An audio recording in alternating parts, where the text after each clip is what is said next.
Pues en este momento rondan por las calles o se esconden más de 6.000 delincuentes reincidentes por el delito de mayor impacto en el país, el hurto. Así lo reveló la Fiscalía, que puso a andar una nueva estrategia para tratar de recapturar a estos pillos y ponerlos tras las rejas. Y por eso publicó afiches con los más buscados en cada región de Colombia. ¿Por qué un ladrón que roba una y otra vez no va a prisión? ¿Por qué alguien que se roba un tarro de leche de forma ocasional, en cambio sí? ¿Qué pasa con los ladrones de cuello blanco a quienes se les dan tantos beneficios de la casa por cárcel y no devuelven la plata que se robaron de los colombianos? Pues vamos a echar lápiz con el abogado penalista, profesor de la Universidad de la Facultad de Derecho de la Universidad Sergio Arboleda, el doctor Christian Vollhugel, de esta universidad. Fugel, ¿no? ¿Lo dije bien? Sí, señor. Sí. Muy buenos días. Bienvenido a Noticias Caracol. Gracias por acompañarnos a esta hora. Y vamos a comenzar a analizar unos datos que ha revelado la Fiscalía. Veamos estos, doctor, para que usted nos ayude a entender.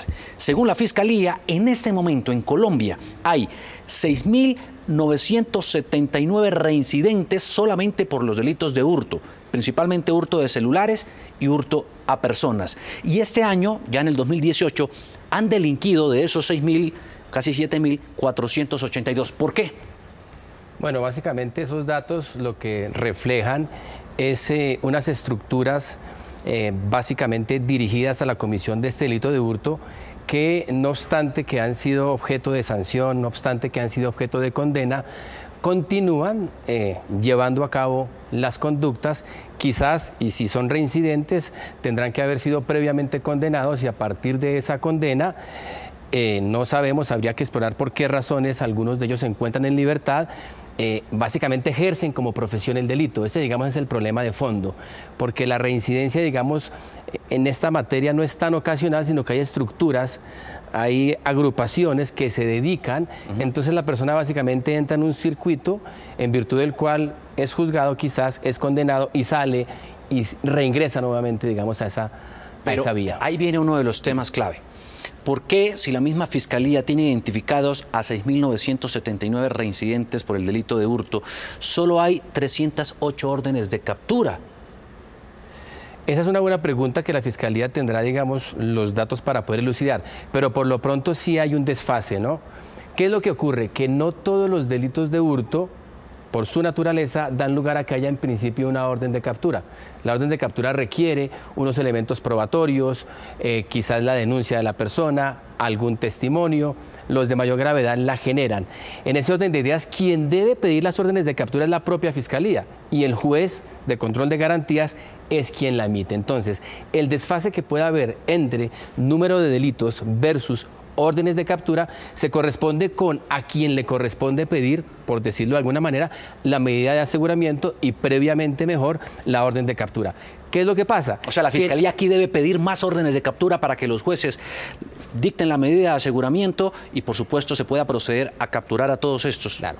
Si tiene las evidencias, si tiene los elementos de prueba y el hurto es de los que la ley permite que se profiera una orden de captura, es totalmente procedente, y el vehículo que la ley diseña es ese, ¿no?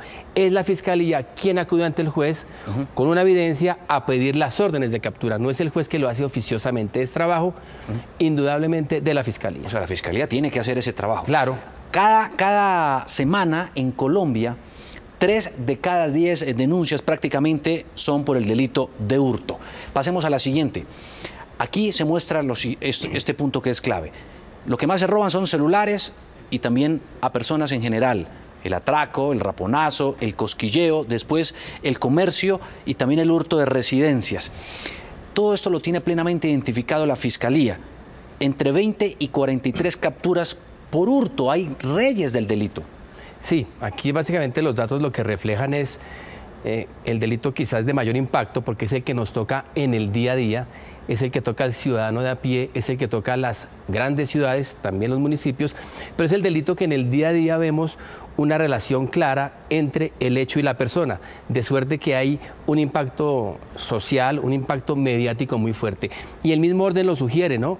El cosquilleo, los atracos con celulares, básicamente se ha convertido, y detrás de todo esto no es que alguien, aunque los casos los hay, de manera independiente, individual, realice esta conducta, sino detrás de todo eso también hay ciertos grupos, ciertas asociaciones que se encargan, porque finalmente estos celulares van a un comercio ilegal, incluso salen del país, de suerte que hay toda una estructura que respalda y que está detrás. De ahí la reiteración, de ahí el impacto, y en ese orden de ideas es claro que el número, digamos, de capturas que se produce por hurto es bastante amplio, sin perjuicio de las capturas que no se producen. Claro. Seguramente habrá un número importante ahí. Veamos la otra imagen que nos muestra la estrategia que han inclusive ya puesto en funcionamiento muchos de estos delincuentes. Es la siguiente, doctor.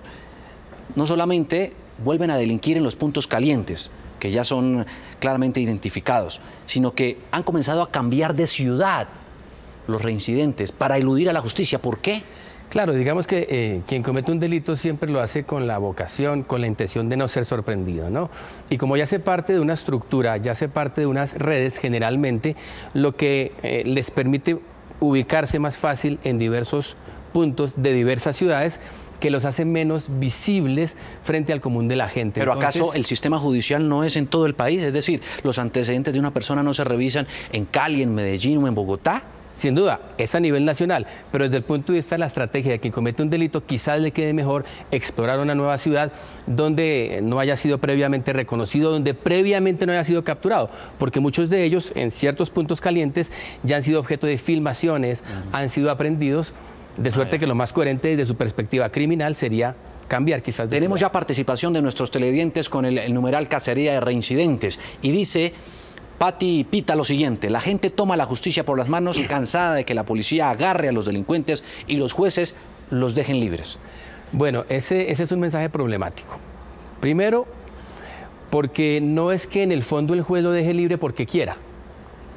La persona que es capturada le corresponde a la fiscalía llevarlo ante el juez. Y la fiscalía tiene que acreditar con pruebas que efectivamente, por lo pronto, es la persona que al parecer cometió el delito. Y el juez decide conforme a lo que le dé la fiscalía. Si la fiscalía no corresponde ese umbral o ese mínimo, el juez, por virtud de la ley y no por virtud de su capricho, no tiene otra alternativa que dejarlo en libertad. Pero doctor, ¿cómo entender que alguien que ya ha sido reincidente, alguien que ha sido identificado, por ejemplo, esta mañana tuvimos el caso de alguien que ya tenía, ¿no?, denuncias por haber agredido a su excompañera sentimental, a quien terminó matando, y a una de sus hijas? ¿Por qué, si las autoridades, los jueces ya saben eso, el peligro que puede correr esa persona, no lo ponen tras las rejas? Claro. ¿No es peligroso alguien que hace eso? Es un problema del sistema, porque en todo caso la ley establece, por ejemplo, que si una persona previamente ha cometido delitos y recae, vuelve a incurrir en una conducta punible, es clara la posibilidad de que sea privado de la libertad. Entonces, digamos que los instrumentos legales están. El problema es si institucionalmente se actúa conforme a sus instrumentos. Desde luego, si alguien ha cometido previamente delitos, pertenece a una organización criminal, la ley tarifa eso, por ejemplo, como un criterio de peligro para la comunidad, que le permite al juez, si le demuestran adecuadamente, llevar a la persona mediante una orden a un establecimiento carcelario. Porque es que muchos son sorprendidos inclusive reincidiendo con brazalete, es decir, están con una medida preventiva en la casa o con este tipo de dispositivos y no en una cárcel. Bueno, la ley prevé algunas alternativas distintas a la cárcel, pero por ejemplo en estos casos, si alguien es aprehendido estando sometido a ese mecanismo de vigilancia electrónica, cometiendo un nuevo delito, la ley establece que tiene que ir al establecimiento carcelario. El problema es que el juez no lo hace oficiosamente, tiene que llegar el fiscal con la prueba y solicitarlo. Creo que las rutas legales están. El problema es si se hacen efectivas, porque es un sistema que exige, por parte de quien interviene como fiscal, una argumentación, un soporte. Entonces los jueces están atados a que les lleven ese mínimo. Veamos la siguiente imagen a esta hora, que nos muestra lo siguiente. Eso precisamente está enfocado a la nueva estrategia de la Fiscalía: pedir las órdenes de captura, las medidas de aseguramiento a un juez para que éste la dicte y así se pueda proceder a la captura. Claro, digamos que ¿Por qué se dieron cuenta tan tarde?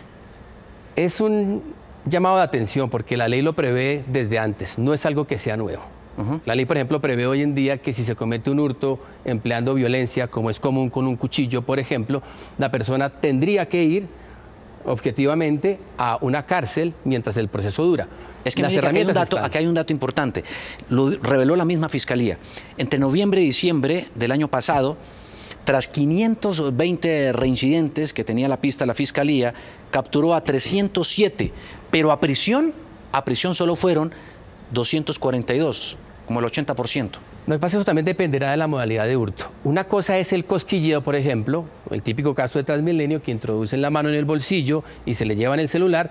Y otro caso muy distinto es cuando lo abordan con un arma de fuego, con un arma blanca y le quitan el celular. La ley también diferencia y quizás donde no haya habido efectivamente captura son esos hurtos, por ejemplo, de cantidades mínimas en un almacén de cadena o el cosquilleo. Pero ya cuando hay violencia de por medio, es un imperativo casi que legal que con suficiencia se demuestre la necesidad de que la persona sea privada de la libertad. Quiero cerrar esta entrevista, doctor, mostrando la imagen, pasémosla por favor, de los más buscados en Bogotá. Aquí están, mire, son 20 y según la Fiscalía, muchos de ellos han tenido 20 o hasta 43 entradas a una inspección de policía, a una cárcel, y aún así están libres en las calles. Son estos. Pasemos a la siguiente rápidamente. En Medellín, los otros delincuentes que en este instante están siendo buscados y son reincidentes. En otra ciudad, en Cali, estos son los más buscados en la ciudad de Cali, revelados por la Fiscalía. Y también en el departamento del Atlántico. Las caras, los rostros de los más buscados que no solamente han delinquido una, sino 2, 3, 4, hasta más veces, y hoy por hoy están libres. Doctor Hugen, mucho gusto, sí, muchísimas gracias por acompañarnos a esta hora de la mañana por el alemán, ¿no? ¿Cómo me vio de alemán ahí? Está volando, muy bien. Muchas gracias.